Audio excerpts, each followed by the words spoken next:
Tonight we're wandering into one of the weirdest corners of medieval life. The strange things people actually did for fun. They raced pigs, wrestled for cheese, and believed farting contests were a valid form of entertainment. It was a world where boredom met creativity in the most unpredictable ways. So, before you get too cozy, take a second to like the video and subscribe, but only if you genuinely enjoy this strange little corner of quiet storytelling. And drop a comment with where you're listening from and what time it is for you. It's strangely comforting to know who else is drifting off with us around the world. Now get comfortable, let the day melt away, and we'll drift back together into the quiet corners of the past. The sun rolled slowly over the hills like a lazy egg, spilling golden yolk across the damp rooftops of a village too old to remember its own name. Smoke curled from crooked chimneys, not in any real hurry, and the mud in the streets squelched with the sort of noise that made you question your life choices if your bare foot landed in it. And somewhere in the distance, the rooster didn't crow. He was awake. He just didn't feel like it. Perhaps he had laryngitis, or an existential crisis. Or maybe, after watching the same people trip over the same bucket every morning for the past 3 years, he decided to boycott the whole charade. Whatever the reason, the silence was noticeable, which made the sound of the baker's boy falling off the stool all the more dramatic. A loud thud, followed by a string of words he'd absolutely deny saying in front of his mother, echoed through the bakery as he rubbed the side of his head and blamed the oven for existing. The bakery itself was still warm from yesterday's coals, and the air inside smelled like sleep and flour and someone's forgotten sock. A lump of dough sat stubbornly on the counter, refusing to rise out of pure spite, and the baker, an old man with arms like tree trunks and a temper like a thundercloud, snored loudly behind the sacks of rye. Outside, the village stretched awake one joint at a time. A dog scratched its ear against the side of a cart. A pig sneezed. A cow named Gertrude, still half asleep, wandered into someone's laundry. No one noticed. Or if they did, they decided it wasn't their business. 2 elderly women sat on a bench near the well, wrapped in shawls and opinions. One of them had already commented that the sun was too bright and probably a bad omen. The other was convinced the missing rooster crow meant someone had died, or would die, or had just forgotten to wind the sun properly. She wasn't clear on the theology, but she was certain it involved goats. A boy with a mop of hair and a tunic, 2 sizes too big, tiptoed past the church, holding a bucket with 1 fish in it. The fish looked judgmental. The boy looked guilty. He was supposed to deliver it to the reeve, but he was thinking very seriously about eating it himself, scales and all. He passed the tavern just as a bleary-eyed man stumbled out, 1 boot missing, a chicken under his arm, and a daisy tucked behind 1 ear. The chicken looked concerned. Meanwhile, the rooster, whose name no one remembered because no one had bothered to name him, stretched 1 wing, fluffed his feathers, and stared down at the village from the thatch roof of the blacksmith's shed. He watched the baker's boy burn his finger. He watched a child fall into a puddle and not get up because he was pretty sure if he stayed there long enough someone might bring him a plum. The blacksmith's forge hissed to life. The hammering would start soon, and with it the daily symphony of irritation. But not yet. For now, the village was in that in-between moment. Too late to be night, too early to be properly awake. The liminal space of yawns and scratched heads and forgotten chores. The cows were confused. The chickens were muttering among themselves. A goat chewed a boot and made eye contact with someone's grandmother. She didn't blink. Then came the cart. The wheels squeaked in protest, pulled by a donkey that looked like it had seen things. The driver, an old man with 3 teeth and a contagious laugh, shouted good morning like it was a war cry. No one responded. not out of rudeness, but because most of them hadn't had their first mead or mushroom tea yet and were deeply suspicious of enthusiasm. Finally, with a grunt and a flap of wings, the rooster let out a sound that could best be described as a sneeze trapped inside a yawn, followed by a suspicious silence and a deeply embarrassed shuffle on the roof tiles. A woman hanging laundry looked up and muttered, "About time," before snapping her sheet so hard it could have doubled as a flag. And just like that, the village surrendered to the day. Boots were pulled on, aprons tied, bread shoved into ovens. Children were yelled at to stop licking fence posts. Somewhere, a bell rang. Nobody knew why, but everyone assumed it meant something. The blacksmith began to curse rhythmically. The priest practiced his sermon with a stick and a sheep. The sheep disagreed with his theology. By the time the sun was fully up, the rooster had gone back to sleep. His job, as far as he was concerned, was done. He'd made a noise. People were moving. The world, however broken and ridiculous, was turning again.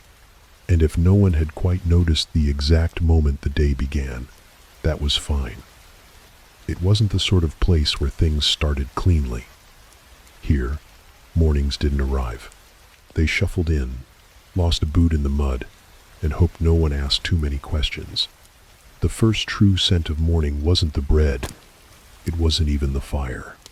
It was the warm, wet slap of old porridge hitting a wooden bowl and the unmistakable tang of someone's breath who had not, by any stretch of the imagination, met a mint leaf in recent memory. In the corner of a crooked cottage, the hearth gave a grumble.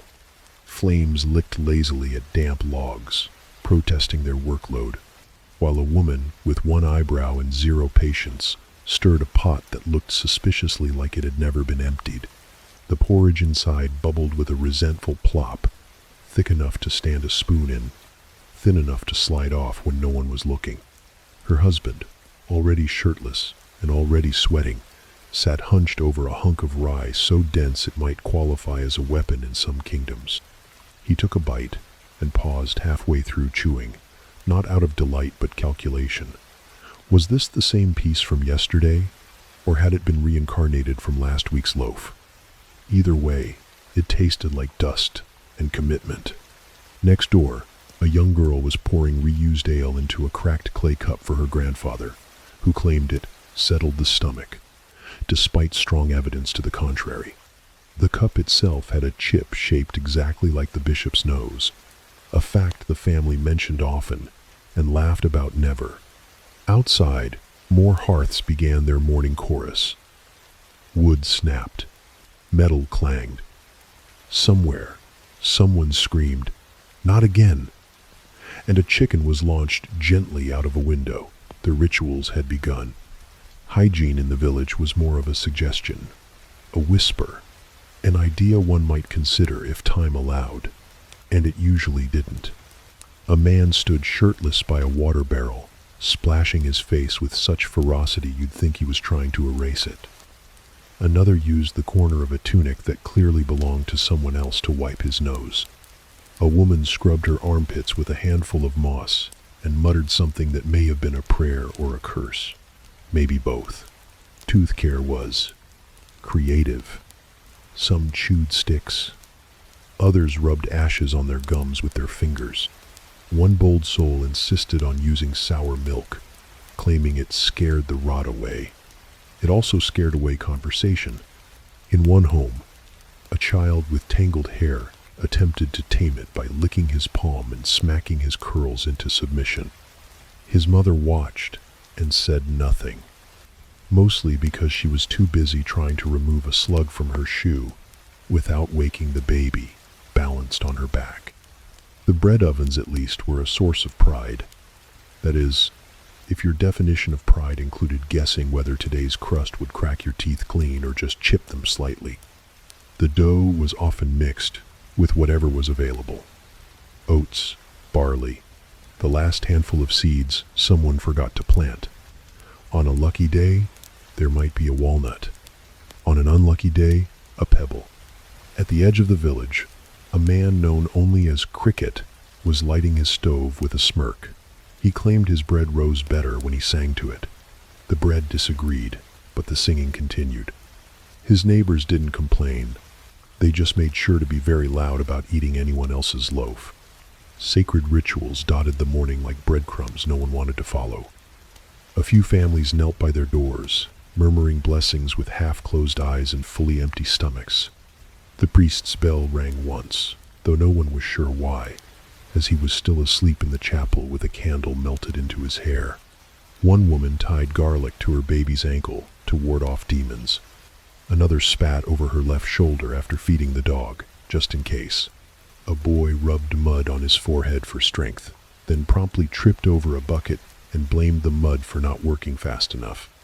There was something both chaotic and deeply comforting about these rhythms.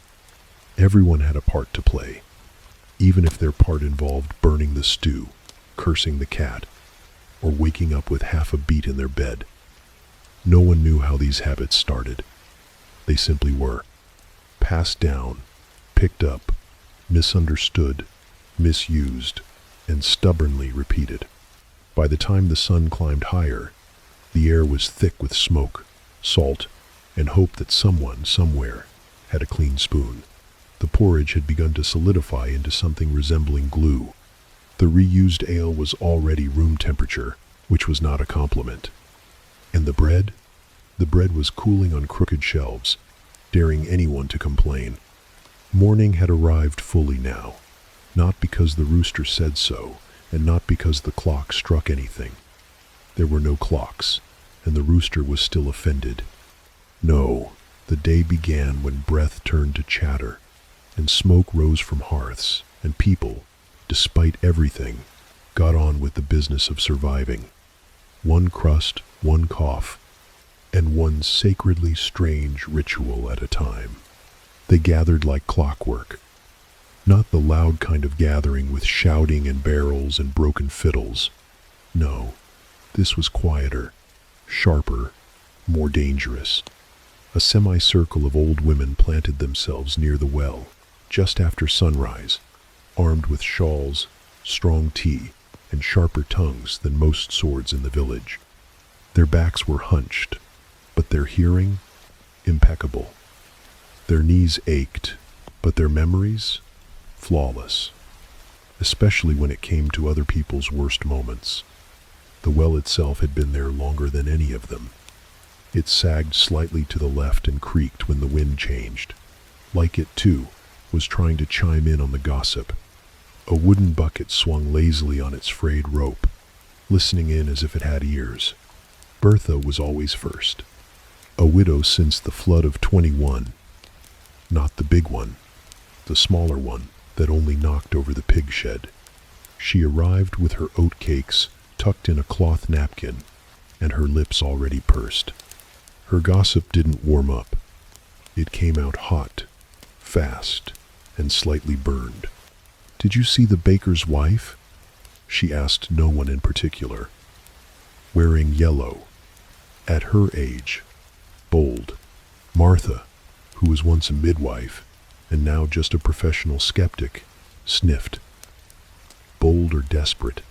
"I heard," said Agnes, the smallest and perhaps most dangerous of the trio, "that she's sweet on the cooper, always asking for barrels she don't need." The well creaked in agreement. Or maybe it just shifted. Either way, the mood thickened like stew left too long over fire. "Barrels she don't need," Bertha repeated, tearing off a corner of her oat cake with more force than necessary. That's what got her sister in trouble too, always needing things she didn't need. They all nodded. The kind of nod that carries the weight of at least 4 decades of silently judging people who walked too fast, smiled too wide, or enjoyed anything too enthusiastically. A 4th woman joined, limping slightly and dragging a stool she claimed belonged to her late husband but clearly hadn't, unless he'd been child-sized. This was Elspeth, who only spoke when she could no longer keep it in, which wasn't often.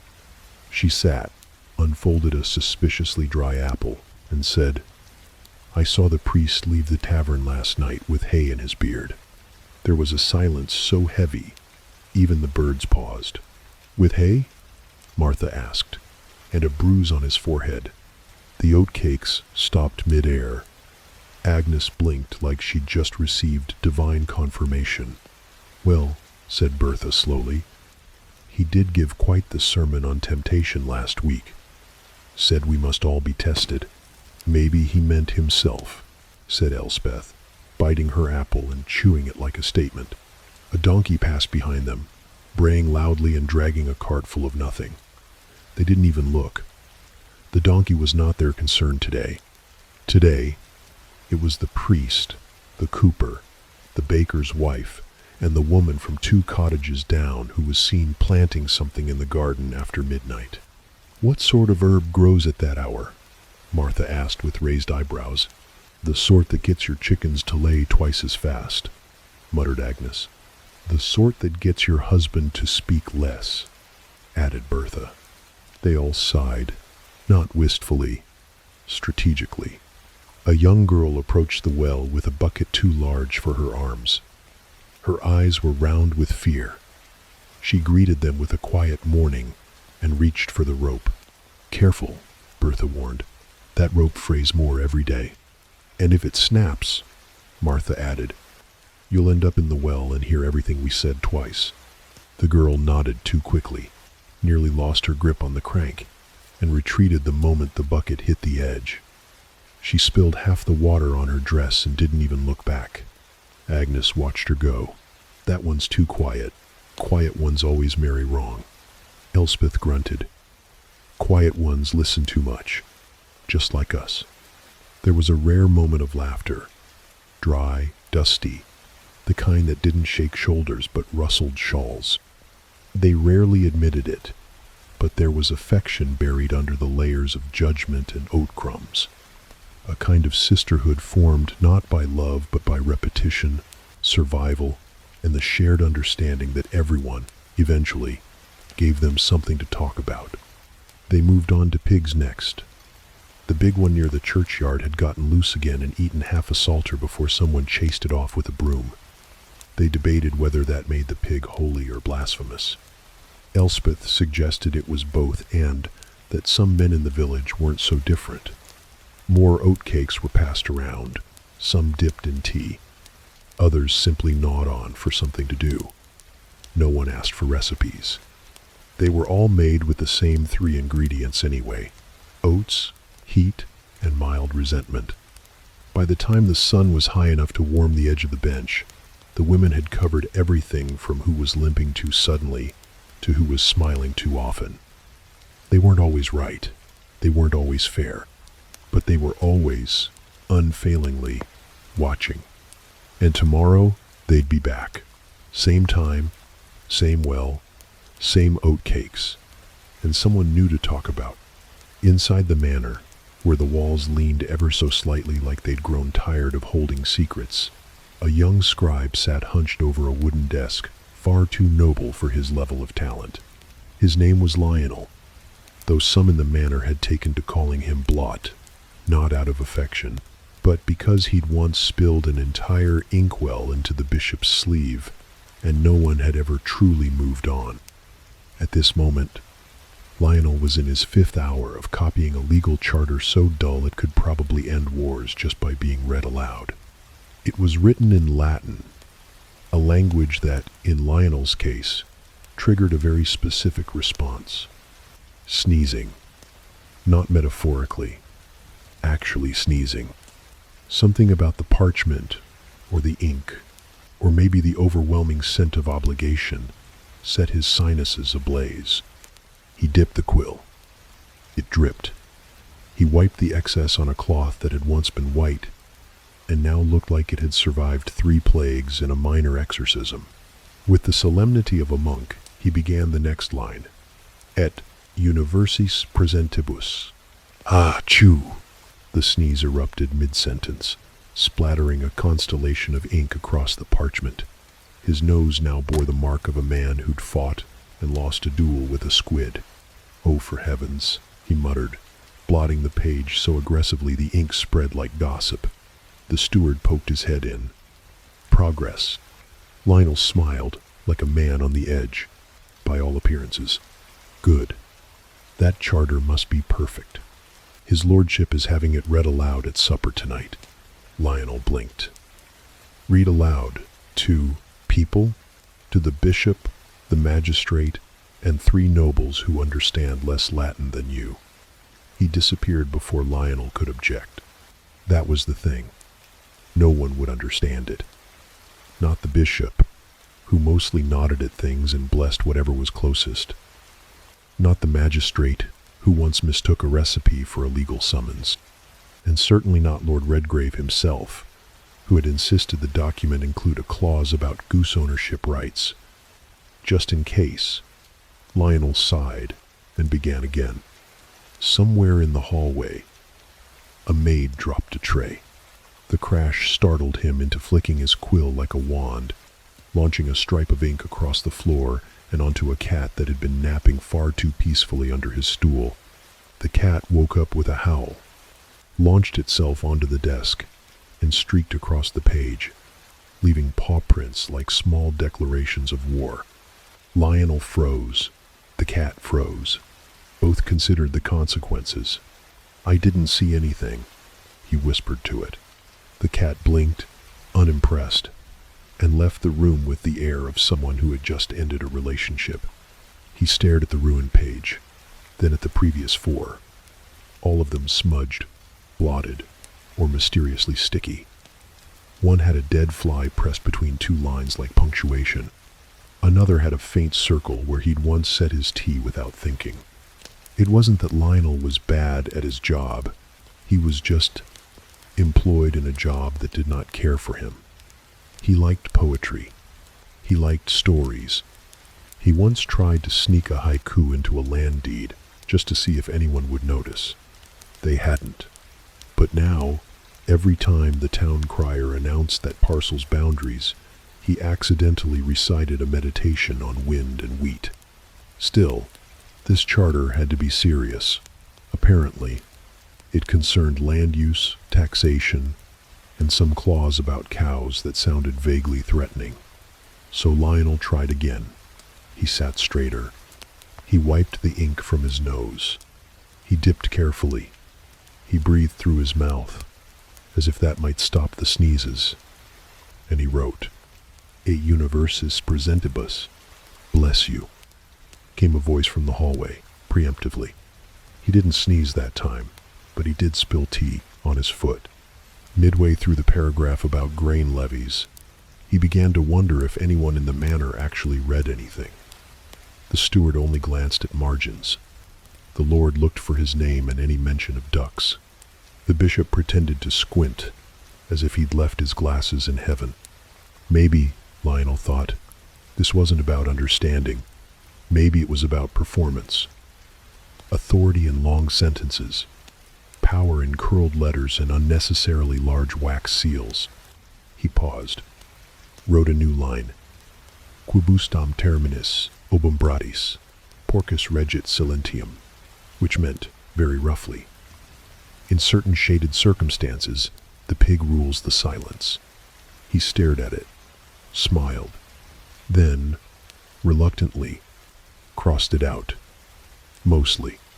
By late afternoon, his desk was surrounded by a graveyard of crumpled parchment, a half-eaten oat biscuit, and a mouse that may have been reading over his shoulder. His nose was inked again. His eyes were crossed. But the charter? Done. Sort of.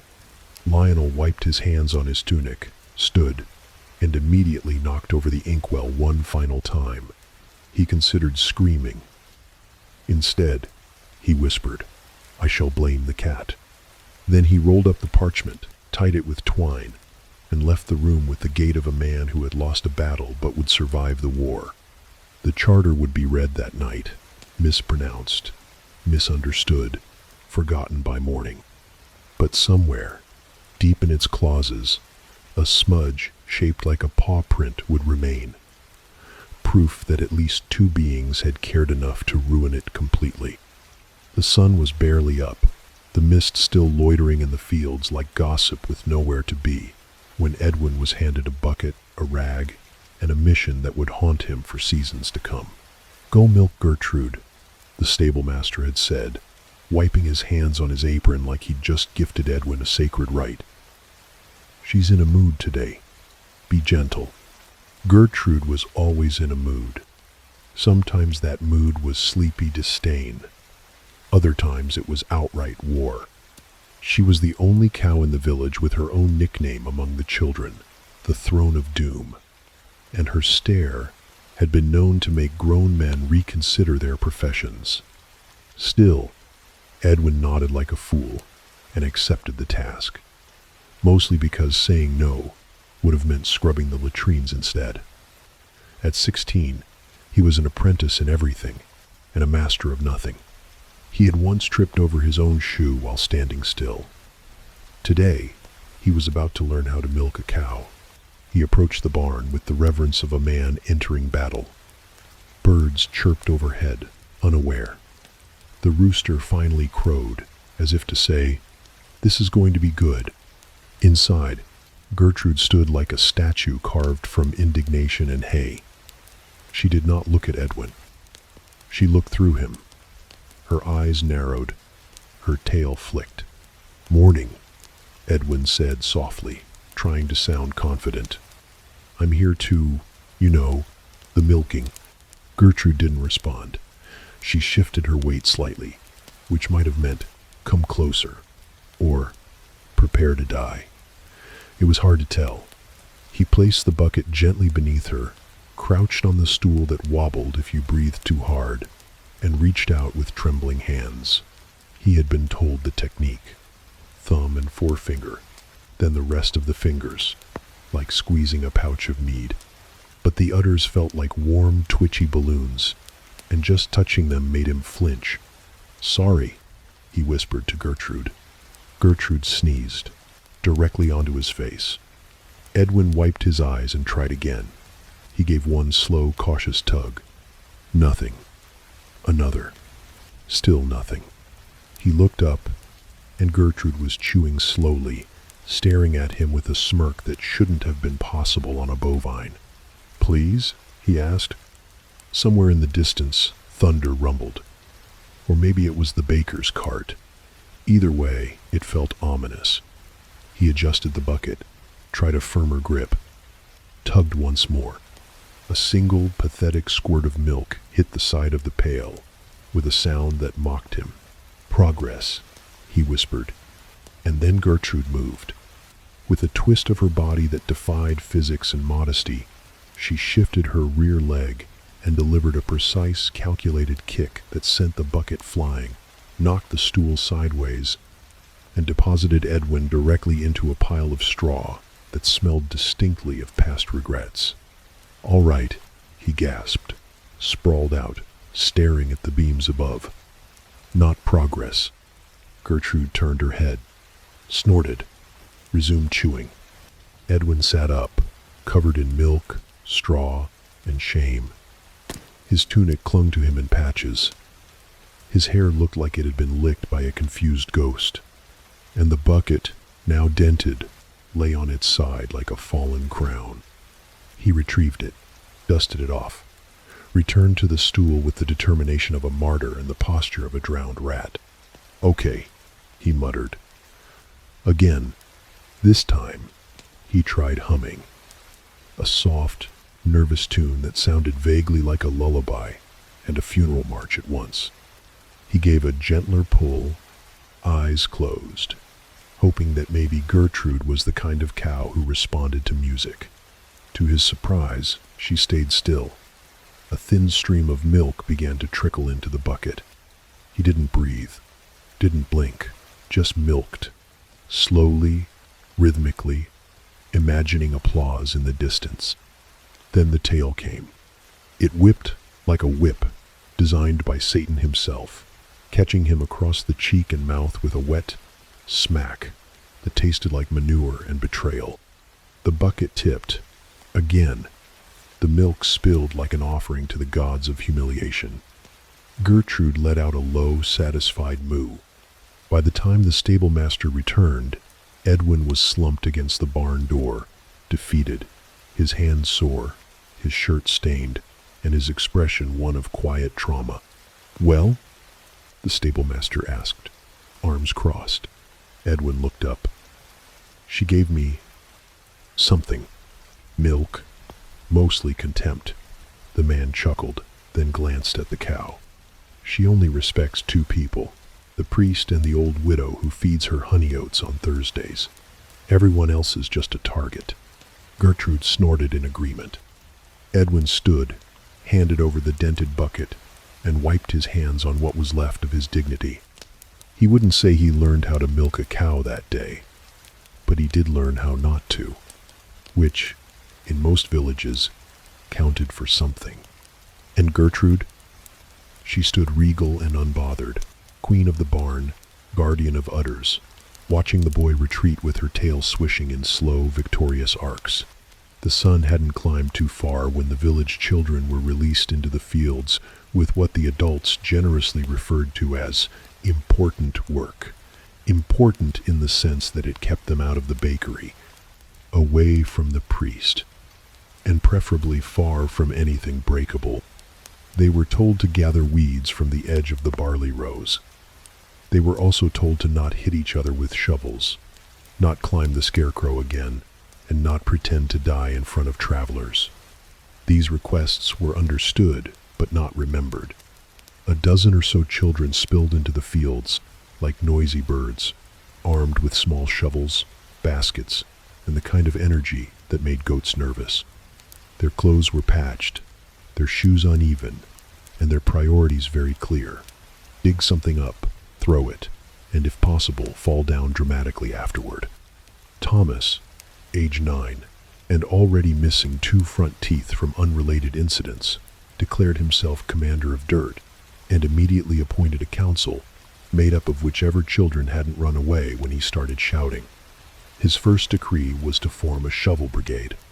You dig, you duck, and if you get hit, you scream, he said proudly, gripping his own shovel like a knight holding a very flat sword. Marigold, the oldest at nearly 12 and far too intelligent for her environment, rolled her eyes so hard it nearly counted as a full-body exercise. She was supposed to be supervising. Instead, she found herself ducking as a rotten turnip flew past her ear. "That was a warning shot," yelled a boy named Pip, who was never entirely sure what he was warning anyone about. The battle began soon after. It was not a battle for land or glory or honor. It was a battle for boredom, for attention, for who could yell, "I've been struck," with the most theatrical flair while crumpling to the earth like a wounded bard. Turnips became ammunition. Clumps of damp soil were grenades. Sticks turned into staffs, and someone fashioned a helmet out of a cracked bucket and half a bird's nest. At one point, a girl named Elsie lay face down in the grass, arms spread wide, murmuring, "Tell my goat I loved her," as if she were breathing her final words into the wind. No one questioned this. A younger boy, barely 5, wandered through the middle of the chaos with a dandelion crown on his head, and no idea what was happening. He was gently struck by a flying potato and sat down to contemplate his life. 2 boys engaged in what could only be described as a duel, flat shovels clanging together with the precision of a blacksmith and the wisdom of a brick. One tripped, the other declared victory, and began chanting a victory song made entirely of made-up words. Everyone applauded, then booed, then applauded again. A nearby farmer, hoe in hand, looked up once from his furrows, surveyed the chaos, and returned to work. He had seen worse. Last spring, they'd stolen a wheelbarrow and raced it downhill into the river. One of them had emerged riding a goose like a chariot. He didn't ask questions anymore. Meanwhile, the weed baskets remained mostly empty. The shovels, though intended for gentle tilling, were now covered in dents, mud, and possibly one regrettable snail. No one had gathered anything remotely useful, except for a curious clump of moss that someone insisted was magical and kept in their pocket for luck. Marigold eventually gave up shouting instructions and began building a tower of rocks in silent protest. It was at least productive. For a while, it reached an impressive height before someone mistook it for an enemy fortress and demolished it with a well-aimed parsnip. There was one brief moment of truce when someone announced they'd found a rabbit hole. Everyone gathered, wide-eyed and reverent, hoping to see ears. The rabbit did not appear. Instead, they argued over what to name it. Suggestions included Surflop, Mud King, and Dirt Jesus. No decision was made. The sun climbed higher, casting long shadows over the field where children lay sprawled like fallen soldiers, clutching their sides and laughing. They were stained with grass, dust, and several substances best left unidentified. Their hands were blistered, their hair full of burrs, and their faces glowing with the satisfaction of a good, pointless fight. A bell rang faintly from the village square. To lunchtime. There was a collective groan. Not because they weren't hungry, but because the war had been just getting good. Still, they rose, shaking off dirt and honor, and made their slow retreat back through the fields. Thomas walked with a limp he absolutely did not have 10 minutes earlier. Marigold carried a single weed in her basket, symbolic more than useful. Pip clutched a lump of turnip like a trophy. Gertrude the cow watched them pass with deep, bovine judgment. Back in the fields, the overturned soil bore the marks of a morning well wasted. Small footprints, broken roots, the scattered remains of vegetables pressed into service as weapons. The weeds still stood tall, but so did the stories. Midday in the village didn't arrive with a bell or a whistle, or even much certainty. It arrived in stomachs, grumbling ones, growling ones, small ones that echoed like a cave when poked. It arrived in the way a man wiped sweat from his brow and looked toward the sun, hoping it was late enough to justify chewing something, anything, even if it had bark in it. Lunch, as a concept, was more of a hope than a plan. Some families prepared for it like a ritual. Others stumbled into it like a trap. And many, especially the children, simply accepted that it would be whatever you could catch, steal, find, or chew fast enough that no one could question it. In the bakery, what little bread remained from the morning was crusted, hard, and slightly warm, if you held it under your armpit long enough. The baker's apprentice gnawed on a slice while pretending to sweep. It tasted like flour, smoke, and apology. Out in the pasture, 3 boys argued over the last scoop of stew in a wooden bowl. The stew was gray, suspiciously gray. No one could recall what had gone into it, but one swore it had been turnip, another insisted beetroot, and the third just muttered, "bones," and refused to elaborate. They decided the only fair way to settle it was a race to the nearest tree and back. The winner choked it down while the others watched in a mix of envy and concern. By the well, an old woman unwrapped a cloth and revealed a hunk of cheese so aged it had developed a personality. It smelled like foot and defiance. She cut it with a knife that had seen better centuries, popped a piece in her mouth and declared it tangy, which was generous. A dog sat nearby, hopeful. She offered it a crumb. The dog sniffed it, then left. A little girl with dirt on her chin and daisies in her hair tugged a radish from someone else's garden. She looked both ways, then bit it in half. It was peppery, sharp, and deliciously forbidden. She wiped her mouth with her sleeve, stashed the other half in her pocket for later, and skipped away like a criminal with no regrets. The tavern naturally had food, if you could pay, which most couldn't. But the tavern keeper's son had a soft spot for sob stories and wide eyes. He slipped 2 boiled eggs and a piece of stale pie to a passing widow who claimed she hadn't eaten since Tuesday. It was Thursday. She winked as she walked away. Some meals were more creative. A boy named Lyle carried a squirrel he claimed he found already like that. His plan to roast it was interrupted by his mother, who confiscated it and buried it under the herb patch, muttering something about curses. He made do with a clump of sorrel and an apple he dropped twice. Near the church steps, two girls took turns licking honey off a twig. They'd found it near the beekeeper's fence and claimed it had just fallen off. It hadn't, but they were fast, and the beekeeper was old, and so the honey belonged to fate now. They giggled between licks, sticking their fingers into the jar they had not stolen, just adopted.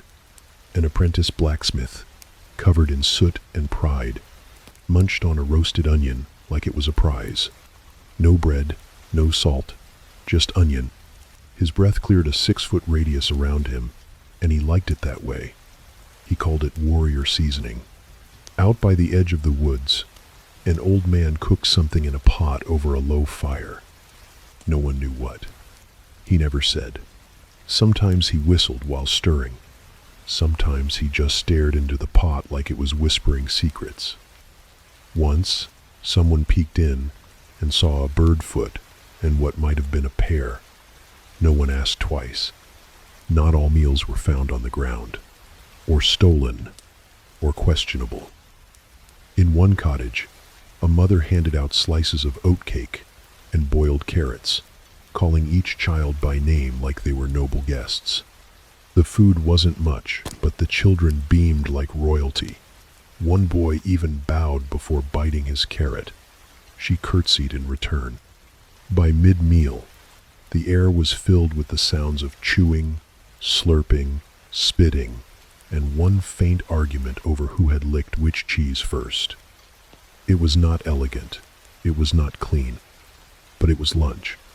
A man on the road stopped for a handful of roasted barley from a pouch on his belt. It tasted like burnt earth, but he didn't complain. Another traveler gnawed on a heel of bread he'd been saving since the last village. He offered a bite to his mule, who declined. The children who had nothing played a game with a walnut shell and 2 pebbles, pretending it was a feast. One of them mimed drinking soup. Another declared her rock was too spicy. They all agreed it was the best lunch they'd never had. Eventually, bellies quieted. Crumbs settled in corners. Lips were wiped. Teeth were picked. And across the village, people returned to their tasks with the slow satisfaction of survival. Because in the end, it didn't matter what it was, or where it came from. If you could catch it, chew it, or bluff your way through eating it, then it was lunch. And that was enough. The shoemaker's cottage sat crooked near the edge of the square, a squat little place with one shutter permanently askew, and a front step that creaked in protest whenever anyone walked on it, especially the shoemaker himself, who was known for having the heaviest, slowest footsteps in the entire village. Some said it was because he walked on purpose, some said it was the shoes, and others said it was simply the weight of a man carrying years of quiet rebellion in his arches. Inside, the air smelled of leather, dust, and secrets. Sunlight filtered through a cracked window, spotlighting motes that danced lazily above a cluttered workbench littered with scraps, thread, and half-finished boots. It was a place of industry, of craftsmanship, of whispered snores that, if you listened closely, didn't quite belong to a busy man, because the cobbler was not stitching, or hammering, or measuring, at least, not in any way that produced footwear. He was curled under the bench. Shoes surrounded him, like tiny, mismatched guards.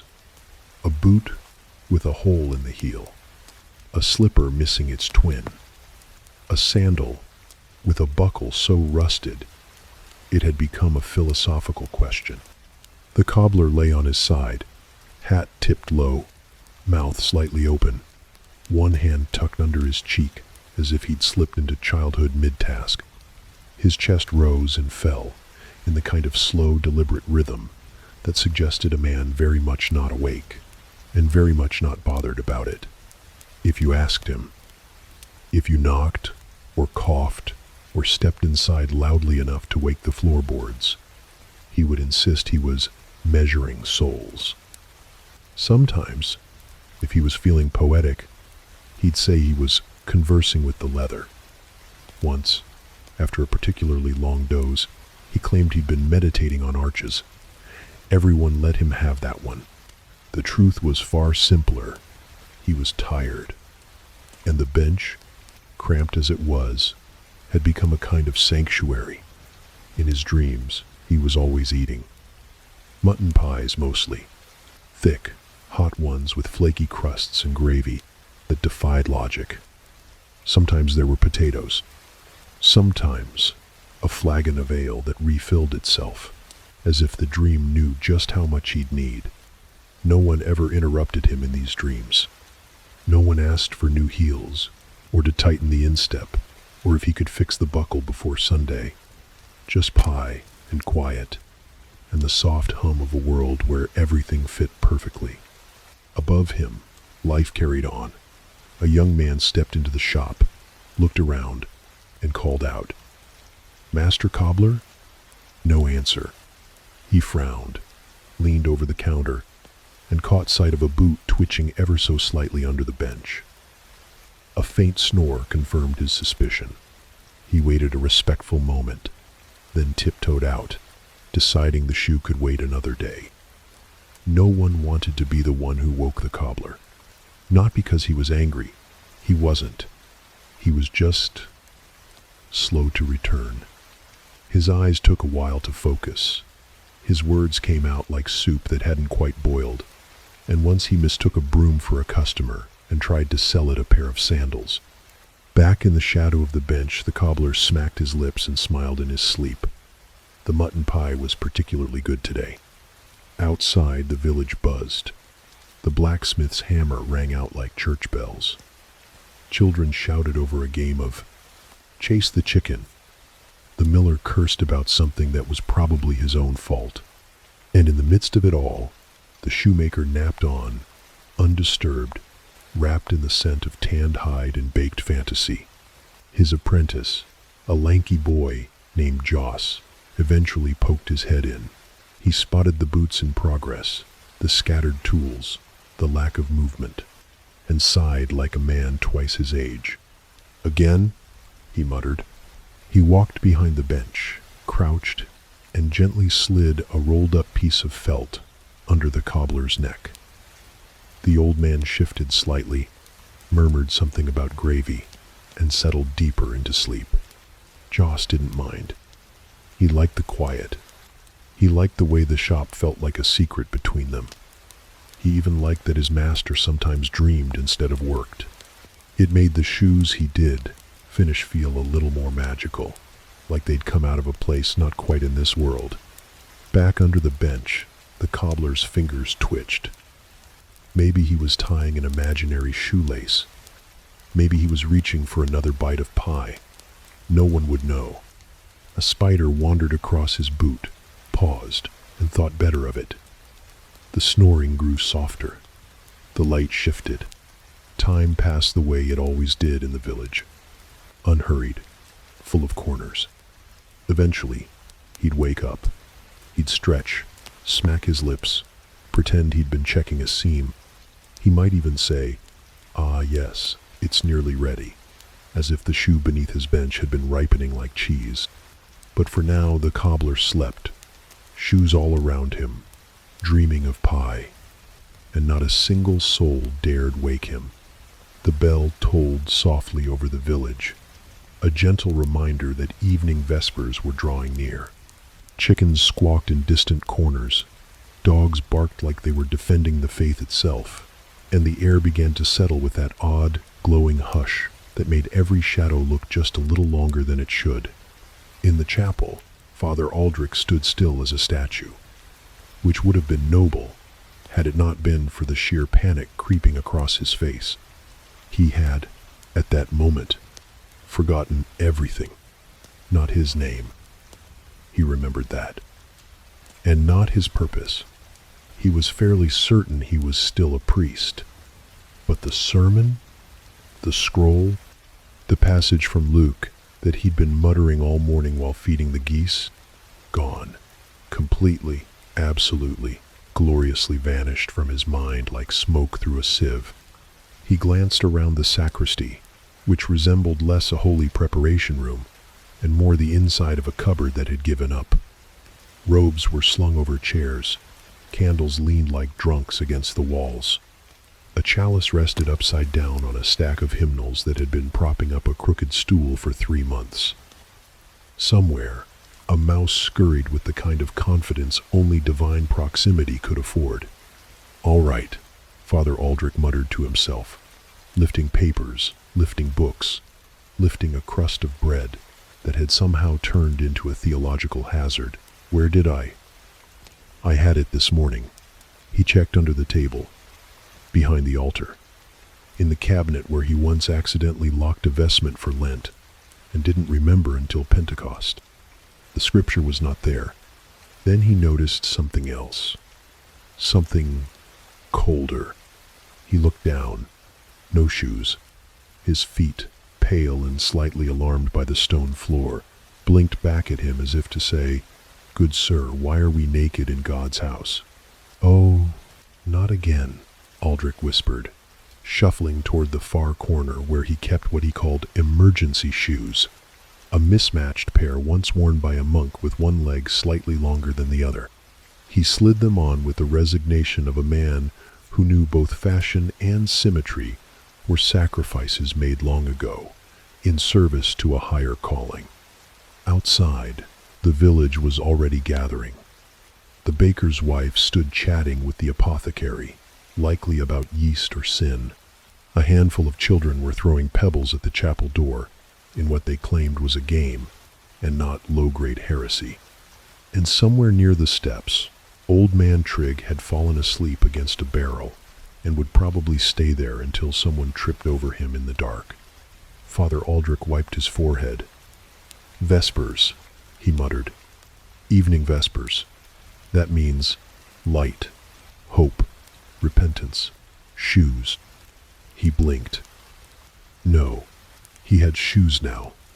Wrong thread. He grabbed the nearest Bible, flipped through it like he was looking for a recipe, and landed on something vaguely familiar. Loaves, fishes. Yes, he'd make it about abundance, about trusting the process, about how, even when things seem lost, something greater finds its way. Perfect, he thought, symbolic, relevant, vaguely edible. As he straightened his robe and tucked the candle wax stains into a fold no one would see, he muttered a short prayer, not to remember the sermon, but to survive it. His memory had never been strong. Once, he'd accidentally read a marriage blessing over a baptism. The baby didn't mind. The couple left confused but oddly hopeful. He stepped out of the sacristy and into the soft amber light of the chapel. The villagers turned, their faces sleepy and warm and expectant. He smiled at them, the way a man smiles when he's just remembered his fly is down and there's nothing to be done about it now. "Good evening," he said, voice echoing just slightly more than intended. "Tonight's reading is about trust." He held up the Bible like a shield. No one could see the page. He wasn't even sure it was right side up. "There are times," he began, "when we are sure we've prepared. We've done all we're meant to do. And yet, we find ourselves standing barefoot in the house of God." A pause, a breath, a knowing glance down at his mismatched shoes. A chuckle rolled through the room. He pressed on. "We forget things, small things, where we left the bread, where we left our temper, where we left a scroll with our entire sermon for the evening. But God remembers, even when we don't." A murmur of approval. Someone in the back whispered, "That's true," and someone else shushed them with a loving elbow. Father Aldrich smiled, more genuine now. The panic had softened into rhythm, into improvisation. He found the parable tucked in the folds of memory after all. Not word for word, but heart for heart. And so we gather, he said, not to be perfect, but to be present. By the end, no one knew he hadn't planned a word of it. They left lighter, if not holier. The children stopped throwing pebbles. Even old man Trigg stirred once, belched and muttered, "Amen." Back in the sacristy, Aldrich sat down heavily, kicked off the uneven shoes, and exhaled into his hands. He had no idea where he left the original sermon. But as he leaned back and closed his eyes, a dream of mutton pies floated through his thoughts.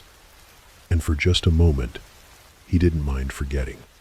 In the beet field just beyond the village, where the soil clung to your boots like it had abandonment issues, love, or something wobbling in that direction, was happening. Her name was Anwin. His name was Tom. They were both 17 and bad at everything except pretending not to like each other. The sun was high, the beets were stubborn, and the silence between them was thick enough to cut with a scythe. Tom was supposed to be working. So was Anwin. The village had declared this part of the field communal, which meant everyone took turns pretending to care about beet harvesting while mostly chatting and arguing over who got the biggest roots. Today, Tom and Anwin had been paired together by the gods, or more likely by Marigold, who knew exactly what she was doing. They worked side by side, quietly, sort of. Tom cleared his throat. "Some of these beets are quite round today," he said. Anwin looked up, beet in hand, dirt on her nose. "Yes, very beet-like," he nodded. "This one looks like my uncle's head. Is that a compliment?" "No." She smiled anyway. A bird chirped in the distance, possibly laughing. Tom wiped his hands on his tunic, which only made them more stained. He tried again.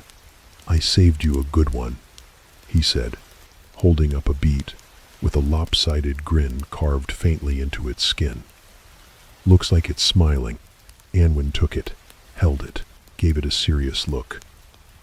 "It does, but in a slightly evil way, like your sister." Anwin gasped. "Take that back." "I won't." She tossed a clump of soil at his boot. He dramatically fell backward into the soft earth, arms spread like he'd been struck by a lightning beat. She laughed, too loudly. He stayed down a little longer than necessary. "I was only joking," he said from the ground. "I know." A pause. "Do you think," he ventured carefully, "that if you were a beet, just hear me out, you'd be a very fancy one?" "Fancy?" "You know, regal. The kind they only serve on feast days." Anwin sat back on her heels. "And you'd be the one with the wormhole." "Charming." A cart rattled by on the nearby road. Neither of them noticed. She plucked a leaf from a nearby plant and twirled it. "My mother says I shouldn't talk to boys in the field. My mother says I shouldn't talk at all. And yet, here we are." "Do you talk to other boys?" he asked too quickly. Anwin raised an eyebrow. "Do you ask that of every girl who throws dirt at you?"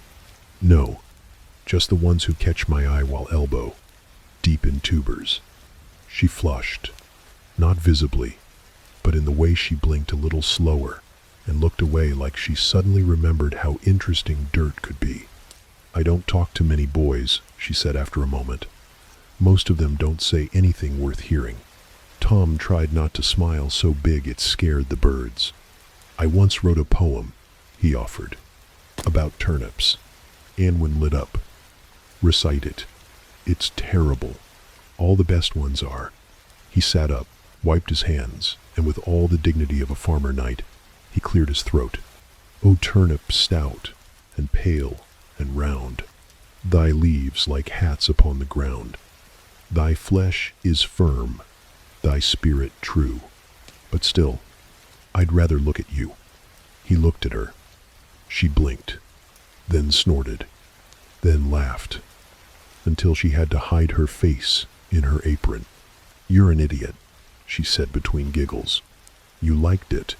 I loved it. But if you ever say it out loud again, I'll bury you in beets. Romantic. They sat there for a moment, not touching, not moving, just a shared silence, filled with beat breath and awkward potential. In the distance, a goat bleated. I like goats, Tom said. Anwen tilted her head. That was smooth. I'm warming up. My father would kill you. I'm very fast. He's got a crossbow. I'm not that fast. They grinned at each other, and it was the kind of grin that made the rest of the world slightly blurry for a few seconds. Do you want to walk back together? She asked softly now. Even if I didn't, I'd say yes. I figured. She stood, brushing soil from her skirt. He scrambled to stand beside her, and for a moment they stood awkwardly, shoulder to shoulder, pretending the wind was more interesting than it was. She handed him the smiling bead. For your poem collection. He took it like it was a relic. I'll treasure it. They started walking, slowly, together, one step apart, then half. He reached for her hand, then pulled back. She noticed, didn't say anything, just let the silence stretch kindly between them. Behind them, the field was full of crooked rows and half-filled baskets, and the echoes of laughter that still hadn't entirely died down. Love, in the beet field, was clumsy. It was chaste. It was a disaster made of blushing cheeks and shared vegetables. But for Tom and Anwen it was everything. At the edge of the monastery grounds, past the herb garden, and behind the crumbling stone wall, where no one bothered to weed, lived Brother Cuthbert. He had a cell of his own, technically, though he was rarely in it. He preferred the woods, or the pond, or crouched behind the chapel, whispering to slugs, depending on the day. Cuthbert was not like the other monks. For one, he collected owl feathers, not quills, not relics, feathers, hundreds of them, sorted by length, hue, and what he called emotional aura. He kept them tucked into his robe sleeves like bookmarks for thoughts he hadn't finished thinking. Sometimes they'd fall out mid-conversation, and he'd chase them with the urgency of a man rescuing Holy Scripture. He also talked to trees, not metaphorically, not in the literary poetic way, literally, with pauses, with questions, with nods of serious understanding. He referred to the oak near the well as Father Elric, and often told the novices that the maple by the brook wept sap for sinners. Some people hear angels, he once said. I hear bark. And then there were the spoons. Brother Cuthbert carved spoons with a skill that could only be described as unsettling. No one had taught him. One day, he picked up a crooked twig, muttered something about hidden shape, and by sunset had produced a ladle so elegant, the abbot refused to use it for fear of spiritual offense. Every spoon was different. Some had handles shaped like spirals, others like bird beaks. One had the faint face of a woman etched into its bowl, and no one could look at it too long without feeling like they owed her an apology. The kitchen had dozens, yet the cook insisted on using only one. The rest were for show, or possibly for defense, depending on her mood. No one really knew where Cuthbert had come from. He arrived one misty morning with a satchel of moss, 3 acorns, and a carved badger he claimed could smell sin. The abbot, having once spent 6 hours chasing a goose through the cloister, decided he had no grounds to turn anyone away, and welcomed him. Since then, Cuthbert had become both a curiosity and a legend. Novices whispered that he once healed a pigeon with just his breath. Others said he'd been struck by lightning twice and thanked the sky both times. A few insisted he kept a journal written entirely in bird footprints. When asked, he only smiled and said, "Some truths are feathered." The villagers regarded him with a blend of reverence and alarm. Children left him offerings of dandelions and buttons. Old women crossed themselves when he passed. but asked for talismans, just in case. Young men dared each other to ask him questions like, "What do you dream about?" and then fled when he actually answered. "Mostly echoes," he once said. Sometimes, jam. One day, the abbot tried to assign him a formal duty. Script copying. Cuthbert agreed, and promptly filled a parchment with drawings of frogs in various hats. When asked what gospel this was, he replied, "Mark, probably, if he'd had more frogs." They moved him to gardening. He planted in spirals. The cabbage sprouted in a circle that seemed to repel snails. The lettuce grew in the shape of a fish, accidentally honoring an obscure saint. No one argued. The produce was excellent. And yet, for all his oddness, Cuthbert was beloved. He never missed morning prayers, even if he arrived wearing a crown of thistles or dripping wet from some silent encounter with the stream. He listened better than anyone. When Brother Alwyn's mother died, Cuthbert sat with him all night, saying nothing, just whittling a spoon shaped like a weeping willow. He once scared off a bandit with a long stare and a handful of dried mushrooms. The bandit returned a week later to return a borrowed staff and ask if Cuthbert could bless his goat. The spoon carver did, solemnly, with 3 owl feathers and a chant that may or may not have been improvised. The goat was never the same, in a good way. At meals he rarely spoke, but when he did, it was always something no one expected. "The moon is a borrowed tooth," he said once, mid-pottage. No one asked what he meant. They just nodded. It felt true. Sometimes, in the dead of night, he could be seen dancing barefoot behind the chapel.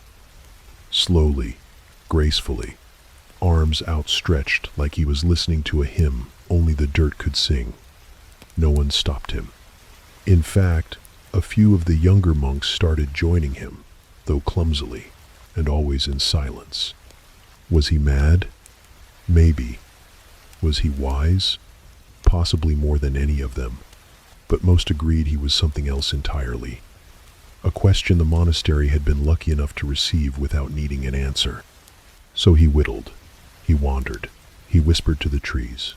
And the trees, if you listened closely, if you really listened, sometimes whispered back.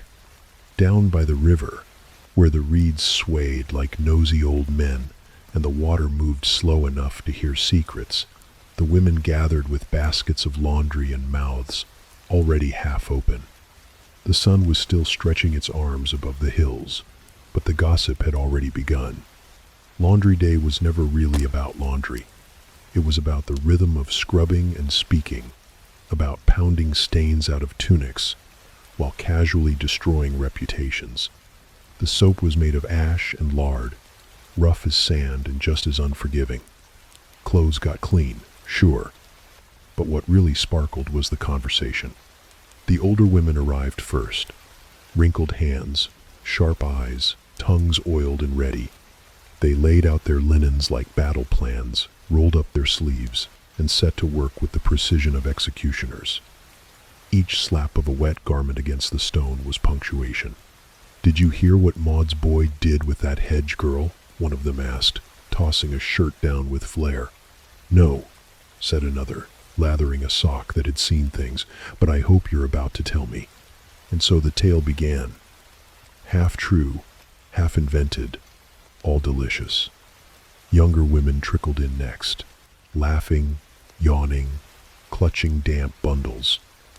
They greeted their elders with respectful nods and took their places along the shore, feigning modesty. But their ears were wide open, their hands scrubbing absent-mindedly, their minds already stitching together what they'd heard last week with what they'd overhear today. Somewhere down the line, a girl named Brenna dropped a tunic into the river by accident. She shrieked and ran after it, splashing wildly, only to be met with cheers and applause from the rest. When she returned, dripping and defeated, an older woman handed her a cloth and said, "That tunic floated better than your chances with the butcher's son." Laughter. It wasn't all cruelty. There was warmth in the teasing. a kind of rough affection wrapped in sarcasm. They picked at each other like birds, but if anyone else tried it, they'd defend each other with fists and soap bars. Midway down the bank, two sisters, Ida and Ro, worked side by side, elbowing each other as they scrubbed. Ida was quiet, which made her a favorite target. "So," Ro said, eyes forward, voice casual, "you and Willem the miller's apprentice were walking awful close last market day." Ida didn't respond, just wrung out a tunic with more force than was strictly necessary. "You were smiling." He said something funny. He's never said anything funny in his life. A pause. Then Ida, voice just above a whisper, replied, "He said he likes my laugh." Ro blinked. Oh, there it was. An accidental confession. Not meant to be shared. Already too late. Ro grinned like a cat. "That's going to cost you 3 weeks of firewood chores if you want me to keep that quiet." 2. Done. At the far end, near a cluster of trees, a woman named Elfrida hummed while beating a tunic that clearly belonged to her husband. With every slap, her hum grew louder. No one asked questions. Eventually, the confessions started slipping out like they always did, half laughing, half daring. That's the thing about repetitive work. It loosens the tongue. The arms move on instinct, and the mouth forgets to be careful. "I never liked the midwife," someone said, scrubbing hard. "She smells like sour milk and makes too many comments about hips." "I kissed my cousin once," another offered, and then, "but it was dark, and I didn't know until afterward. I put nettles in my mother-in-law's bedding." Gasps, cackles. "I think my husband's having dreams about that tavern girl." "You think?" "Mine moans her name in his sleep." They howled. One woman laughed so hard she dropped her lye bucket into the river and had to wade in after it while muttering prayers that were only technically in Latin. A soft breeze rustled the trees overhead. Birds chirped, oblivious. A frog plopped into the shallows and instantly regretted it. By late morning, the riverbank was a patchwork of drying cloth, damp skirts, and freshly released secrets. Some of the women lay back on the grass, catching their breath. Others kept scrubbing, not because the clothes needed it, but because it gave their hands something to do while their minds untangled new rumors. A girl who'd barely spoken all morning suddenly said, "I think I want to marry someone who doesn't live here." Silence. Then a quiet voice replied, "Good luck finding one who wants to live with you." More laughter. Eventually, the sun climbed too high, and the work began to slow. Baskets were refilled, tunics folded. The river, now cloudy from soap and sins, gurgled softly as if promising to hold their secrets, at least until tomorrow. As they trudged back to the village, arms full and mouths still moving, one thing was certain. Before the next bell rang, every one of those confessions would echo off someone else's kitchen wall. The clothes would be clean, but the stories? Never. He arrived with a lute slung over his back and the swagger of someone who mistook mild applause for prophecy. The villagers welcomed him, of course. That's what you did when a minstrel came through. Offer him a bowl of soup, a spot near the fire, maybe a place in the barn if he didn't smell too badly. He'd play a few songs, tell a tale or two, then vanish with the next cart of turnips. But this one stayed. At first, it was charming. His name, he insisted, was Sir Eldrick of the 7 Strings, though no one could confirm whether that referred to his lute or something more anatomical. He wore a hat with an absurd feather and spoke in poetic riddles even when asking for directions to the outhouse. "In the year of our Lord, may I inquire where yon latrine doth reside?"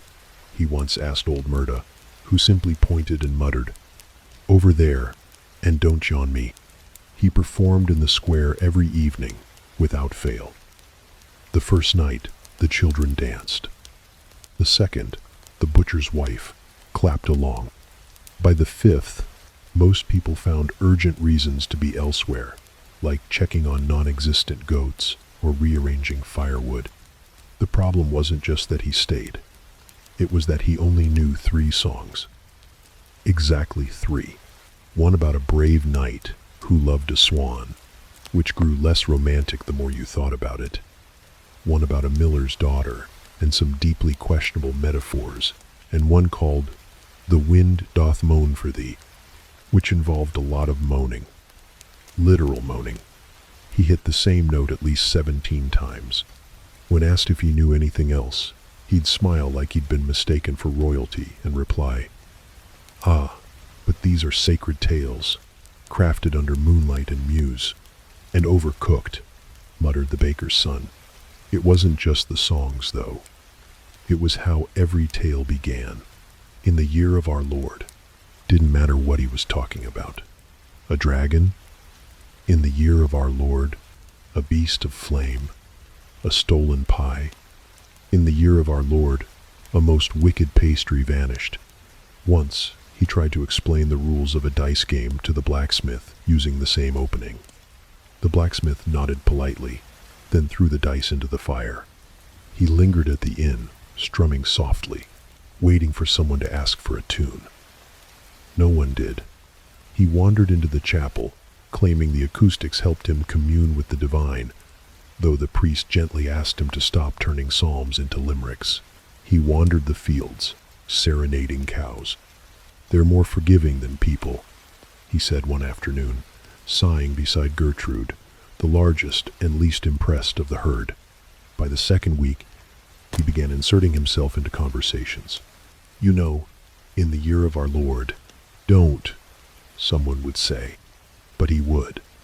The children began avoiding him, fearing another rendition of the swan song. The apothecary swore her sleeping draughts were selling better than ever. The innkeeper, who had initially offered a straw pallet out of courtesy, started hinting that the weather was fine enough to sleep under the stars. Eldrick took this as a compliment to his endurance. He wasn't entirely useless. He helped carry baskets. He once patched a hole in the tavern roof, though he sang while doing it. He was polite, clean, somehow, and never stole a thing. But his presence clung like flower dust. Everywhere. Impossible to remove. Slightly sweet, but mostly annoying. A secret meeting was held behind the granary. What if we tell him there's a music contest in the next town? He'll come back with a trophy. Can we bribe him? With what? Our remaining patience? Someone suggested sending him into the forest to serenade bears. Another floated the idea of marriage. Surely someone in a far-off village would take him. Eventually. But no one had the heart to be cruel. He meant well. He smiled like a dog that didn't know it had tracked mud into the chapel. And he was trying. Always trying. One evening the village gathered around the well. A cool breeze stirred the lanterns. Eldrick appeared, lute in hand, eyes shining. "Friends," he began, "in the year of our Lord." Groans. Audible groans. "I shall perform a new piece." Head snapped up. "New?" He cleared his throat, strummed once. Then, silence. "I forgot the second verse," he said sheepishly. "But I remember the chorus." It was, unfortunately, the moaning part. Still, he sang it. People laughed. Not at the song, but at the spectacle. Someone handed him a crust of bread. A child danced, badly. And for a moment, the irritation faded. He was still terrible. But he was theirs now.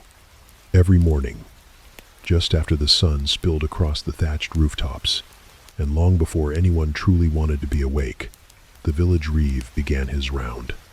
He walked with the ceremonial authority of someone who'd been given a job no one else wanted, but everyone was happy to let him keep. His name was Edrin, and he took boredom more seriously than most men took their vows. He wore the same brown cloak every day, which somehow managed to look both stiff and sagging, like it had opinions but lacked the courage to share them. A small wooden badge hung around his neck to prove his office, though most villagers assumed it was a token from a failed romance. He walked slowly, as if each step had been pre-approved by a committee. And in a way, it had. The job of Reeve, after all, was mostly about appearances. He began at the east fence, where the slats had been half missing since Candlemas. He squinted at the damage, rubbed his chin thoughtfully, and moved on without comment. That was the ritual. Check the fences. Don't fix the fences. Pretend you're making a list of the fences. "Morning, Reeve," called a voice from the cow pen. Edrin nodded. "A fair morning to you, Hilda. Fences down again." "Yes," he said, with the gravity of a man reporting on war. "I've noticed." He did not stop. If he stopped, someone might ask him to do something. So he walked. Past the broken fence. Past the one held together with a belt. Past the one that had been replaced entirely with bundles of dried reeds and wishful thinking. The next stop was the grain store. He checked the lock, which wasn't locked. He checked the hinges, which were mostly rust and prayer. He tapped the wood twice, his version of an inspection, and moved on. Inside, a mouse stared at him with the confident gaze of someone who paid no taxes. He walked to the perimeter of the pasture where the sheep sometimes remembered to stay. A few stared at him, unimpressed. One followed briefly, then got bored. Edrin stopped to inspect a gate that was technically attached but mostly leaning. He placed one hand on it, sighed deeply, then stepped back and gave it a nod, as if to say, "You're doing your best." By mid-morning he reached the manor's outer wall. It was solid, imposing, and entirely outside his jurisdiction. He stared at it anyway, just to feel included. A servant passed, carrying a basket of apples. "Reeve," she said with a small curtsy. "Walls seem sturdy," he noted, gesturing vaguely. She looked at the wall, then at him, then kept walking. At the well, he paused to inspect the bucket rope for fraying. It had frayed last spring and frayed further every week since, but so long as the water still came up and no one drowned, it remained a future problem. Edrin tugged it once. The bucket creaked. Satisfied, he moved on. His notebook was mostly blank.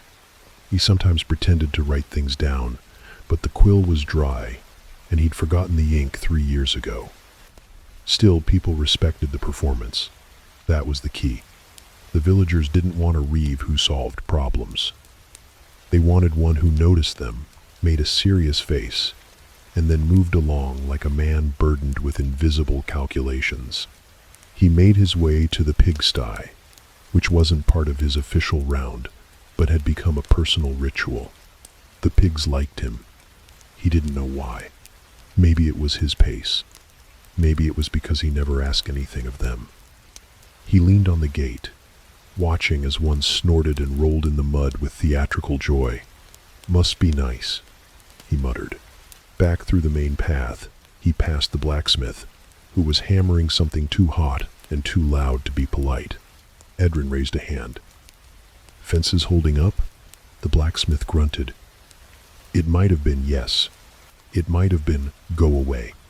By the time he reached the final corner of the village, the place where the old millstone had been turned into a bench, the sun was high, and his job was technically done. He sat, exhaled, and removed his badge, setting it on his lap like a paperweight of responsibility. He'd accomplished little. Nothing had been fixed. No scrolls had been written. But every eye that had seen him knew the Reeve had made his round. That was enough. A boy ran past with a broken bucket, trailed by a trail of drips and laughter. Edrin watched him go, leaned back on the stone bench, and gazed out across the village. It was all still standing. Mostly. The fences could wait. The mice weren't unionized. And if the sky didn't fall before supper, he'd call it another successful day. Boredom. nobly endured. That was the real job. It began, as most disasters masquerading as joy do, with a bell. A single, sharp clang rang out from the center of the village square just after dawn. No one was scheduled to ring it. It wasn't a feast day. No saint was being honored. The crops hadn't done anything worth celebrating. And yet, the bell tolled, echoing through morning mist, like a question no one wanted to answer. Then came the shouting. "Festival day," someone cried. No one could say who. The words leapt from mouth to mouth like sparks in a dry barn. By the time the sun cleared the trees, it was already being repeated as fact. "It's festival day. Of course it is. Long live the festival. What are we celebrating? Doesn't matter. Pie's involved." And that was enough. The baker, still in his nightshirt, stumbled outside to find 3 women banging on his shutters. "We need 20 pies," they declared. "I haven't made dough," he replied. "Then make some," they said, "or the festival gods will be angry." He blinked. "We have festival gods? Today we do."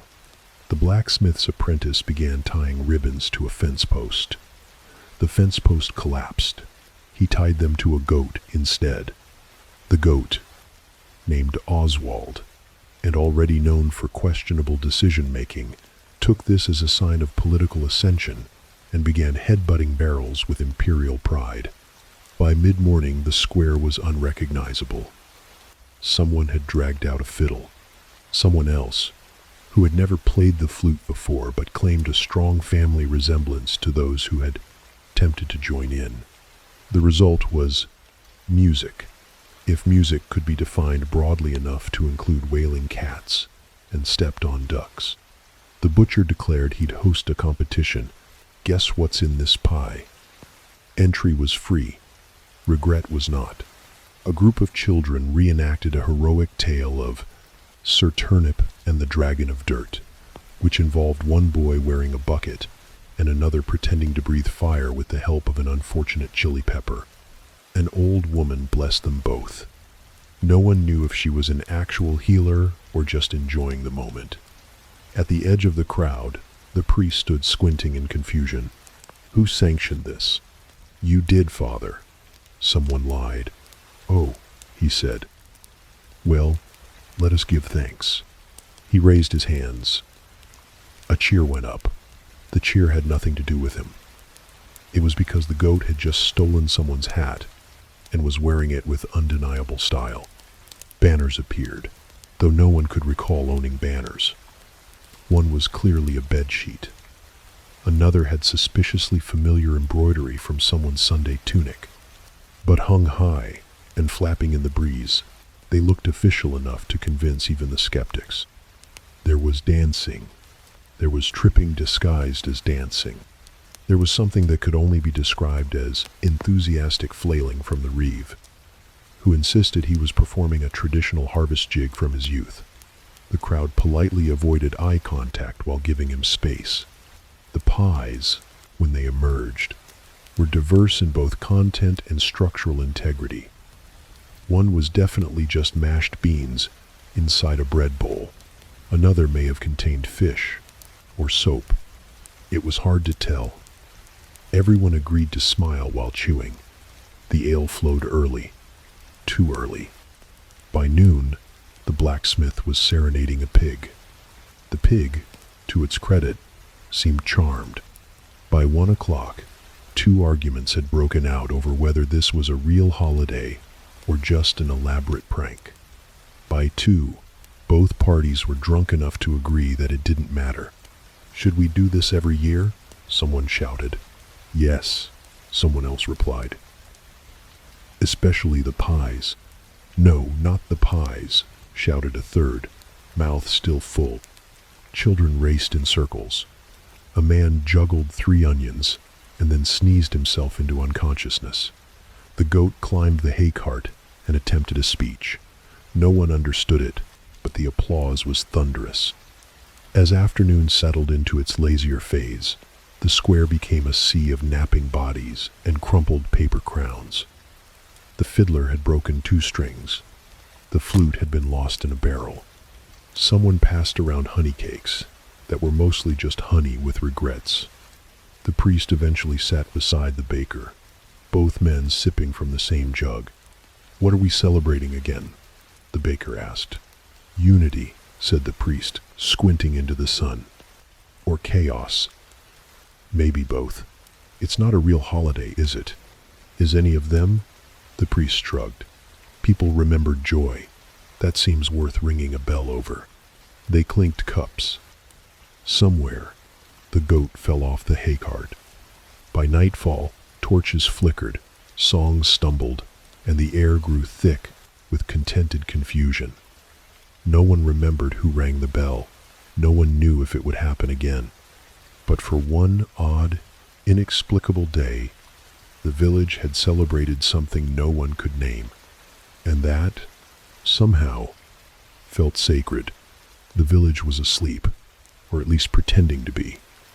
The hearths had burned low, the bread had hardened, the last dog had given up barking at shadows. But out in the meadow beyond the last fence post, the one that leaned like it had given up trying, something was happening. It always started the same. A whisper passed from mouth to mouth after supper, slipped between bites of stew and sips of weak ale. "They're going to the meadow tonight." No one said who. No one needed to. The meadow, flat and moon-soaked, was where young villagers went when they had things to say that couldn't survive the daylight. Things like, "I think I love you," or "We shouldn't have done that," or "What if we just ran away and became candle merchants?"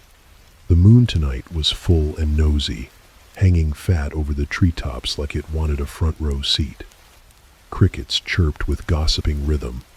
The air smelled of grass, wood smoke, and nerves. Marigold was the first to arrive. Her hair braided so tightly it gave away how long she'd spent preparing. She stood near the old oak, pretending to admire the view while counting her breaths. Beside her, tucked under her sleeve, was a wilted posy. Not fresh, but intentional. A token. A maybe. Soon came Tom, boots muddy, shirt clean. Unusual, which meant something was afoot. He paced 3 steps to the left, then 2 to the right, then started over. The moon watched him.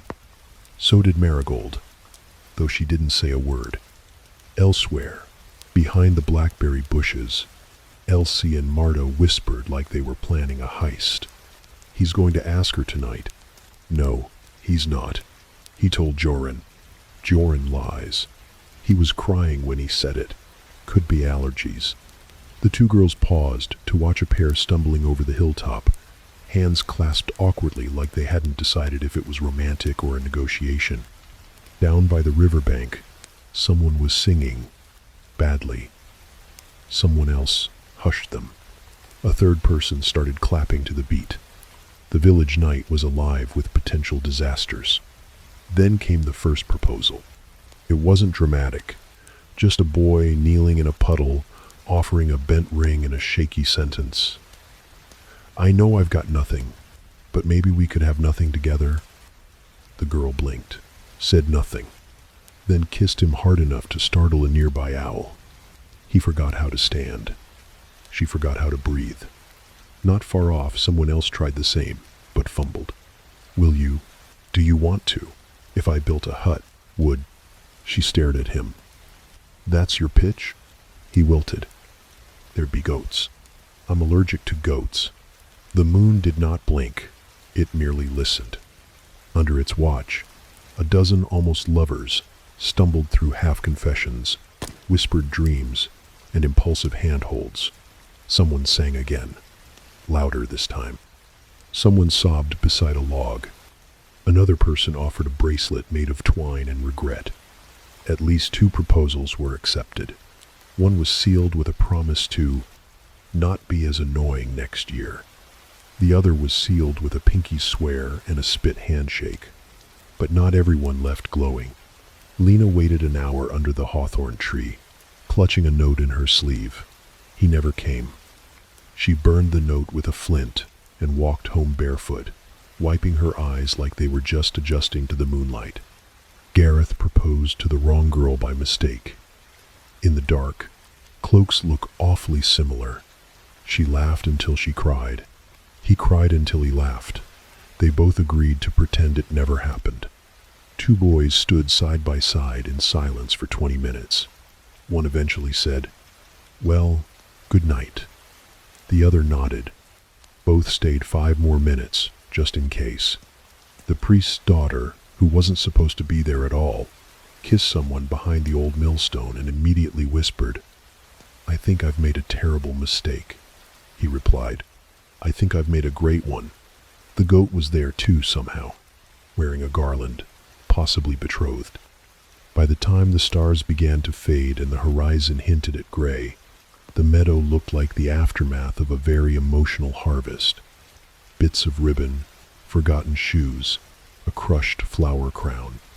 The kind of mess you only get when too many hearts are left slightly open.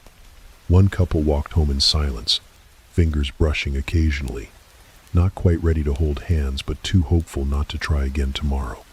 One boy ran, just ran, for no reason except that he'd said something stupid, and the only way to outpace shame was with feet. And somewhere, alone beneath the tree, Marigold still stood. Tom had never come over.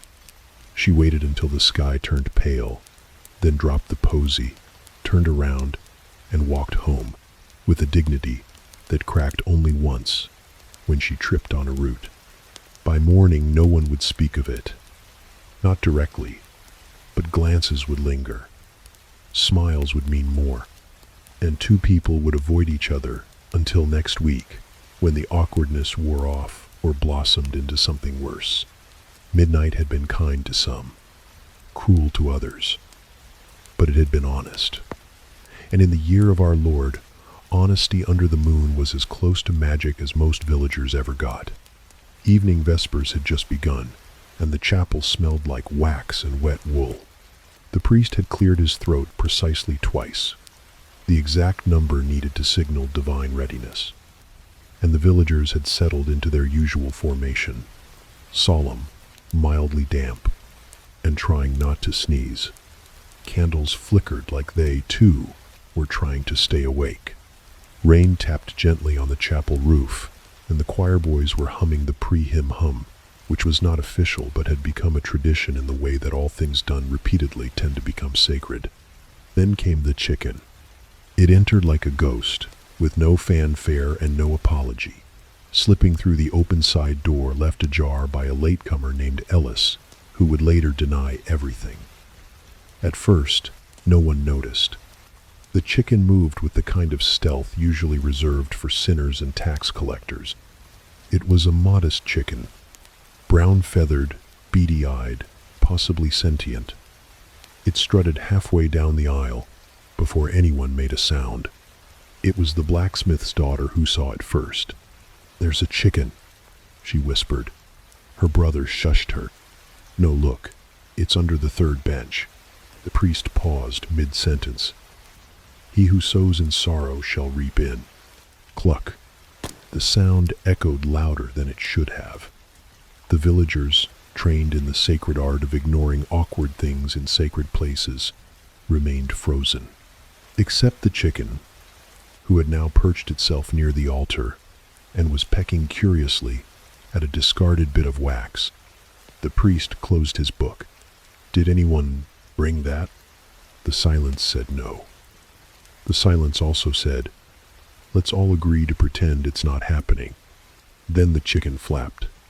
One mighty burst of feathers and indignation, and suddenly it was in the air, briefly, before landing squarely in the lap of old Hilda, who had not been sat on by a living creature in over 3 decades. She let out a yelp that turned into a cough, that turned into a blasphemous mutter, which was enough to wake even the snorers in the back pew. Chaos bloomed. Children shrieked. Grown men ducked. Someone threw a hymnal, not at the chicken, but in its general direction, as if the spirit of psalmody might banish poultry. The priest attempted a prayer, But what came out was, "Lord, deliver us from." Cluck. The chicken leapt again, landed on the pulpit, and stared at the congregation like a visiting dignitary from the realm of farmyard heresy. Then it began to preen. "That is not a holy bird," muttered the apothecary. The priest, sweating now, raised his arms as if to summon angels. "This is the work of the devil. The devil's name is Margaret," shouted one of the children, pointing with glee. And just like that, the chicken had a name. Margaret. Strutted to the edge of the pulpit, clucked once, then hopped down and made for the baptismal font. "She's going for the water," someone cried. "She seeks redemption," someone else offered. At this point, the chapel was split into 3 factions. Those trying to catch Margaret, those trying not to laugh, and those who had accepted this as part of the liturgy and were humming softly to themselves. The priest was not among the amused.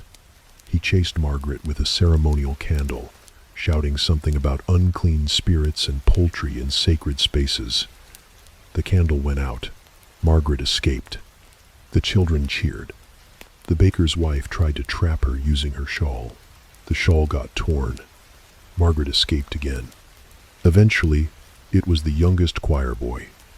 Small, quiet, and mostly ignored, who simply crouched and held out a piece of bread. Margaret approached, slowly, suspiciously, then took the bread. He scooped her up, arms full of feathers and triumph, and held her like a relic. The congregation applauded. The priest tried to restore order. "Ahem. Let us return to prayer," he said, adjusting his robes in pride. Margaret was carried out with great ceremony, as if she were a visiting saint being respectfully exiled. Evening prayers resumed, shakier than before. Every few minutes someone would stifle a giggle. The blacksmith's wife wiped tears from her cheeks. The reeve swore he'd seen a sign. The priest pretended not to see the feather, still floating gently near the altar. After the final amen, people filed out quietly, as if nothing unusual had occurred. Except for the children. They clustered near the steps, whispering to each other. "She's our chicken now," one declared. "She's chosen. Margaret the Holy. Margaret the Terrible." They couldn't agree on her title, but they did agree she should live in the shed behind the chapel and be fed every Wednesday. No one asked the priest permission. That night, the village slept with the vague, amused satisfaction of people who had witnessed something both ridiculous and vaguely divine. The stars above twinkled like candlelight, and somewhere behind the chapel, Margaret nestled into a pile of straw, unaware that she had achieved accidental sainthood. And in the village's collective memory, long after the candles had burned out and the hymnals had been repaired, this night would be known simply as the time Margaret invaded the chapel, and everything got just a little more holy. By the time the last chores were done and the wind had curled its fingers through the thatched rooftops, the villagers began to gather, not by invitation, never that formal, but by instinct, as if the crackling hearth sent out a silent summons to all souls within earshot. One by one, they slipped inside the great hall beside the tavern, where the fire burned steady, and the benches were just soft enough to tolerate for an hour or two. The flames danced against soot-darkened stone, painting shadows on the walls that looked like giants one moment and chickens the next. The room smelled of smoke, damp wool, old onions, and the faintest trace of mead. A pot hung over the fire, bubbling something that claimed to be soup, though it was mostly memories and a single carrot floating like a survivor. Children curled in corners, chewing bread crusts and pretending not to fall asleep. Elders leaned on elbows. Middle-aged men stretched out their legs in exaggerated comfort, even as they quietly rubbed their knees. Women passed around a cloth of boiled chestnuts and made quiet bets about how long it would take before someone mentioned dragons. Then came the stories. It always started with Tolan, the miller's cousin. No one knew what exactly he did. somewhere between brewing, borrowing, and bothering. But he had a voice like gravel and a gift for exaggeration. Did I ever tell you about the time I met the ghost in the barley fields? A chorus of groans. A few grins. Yes, shouted the children. No, shouted Tolan, ignoring them. That was his brother. This was the older ghost, meaner, drunker, smelled like turnips. The story spiraled quickly. Barley that whispered. A ghost with one boot and a fondness for whistling at sheep.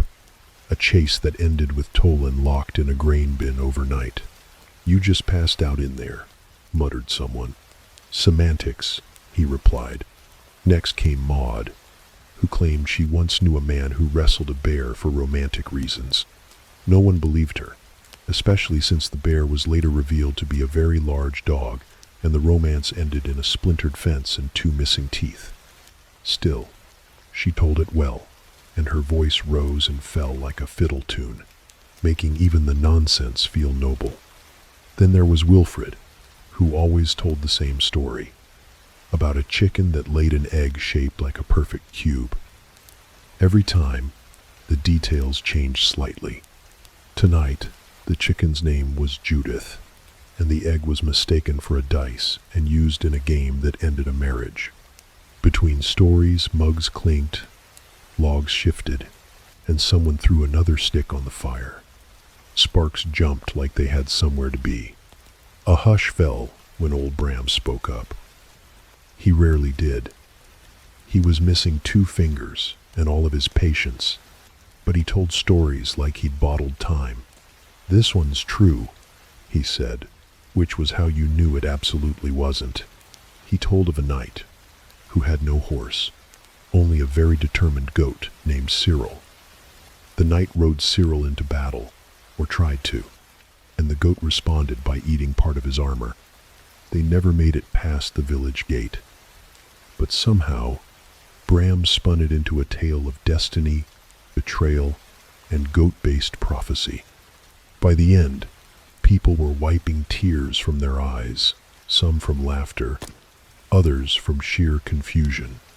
The fire snapped louder, as if laughing too. Children now dozed, heads on laps, breaths slow and deep. One boy dreamed with his eyes open, staring into the flames like they might tell a story back. Outside, the wind howled just once, a reminder that the world beyond the hearth was wide and cold and uncaring. But in here, the walls held steady, the laughter held longer.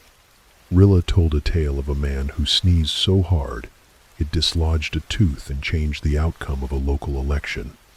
Someone else added a bit about a woman who claimed to hear bees in her bread, which turned out to be true, and the bread had to be exorcised.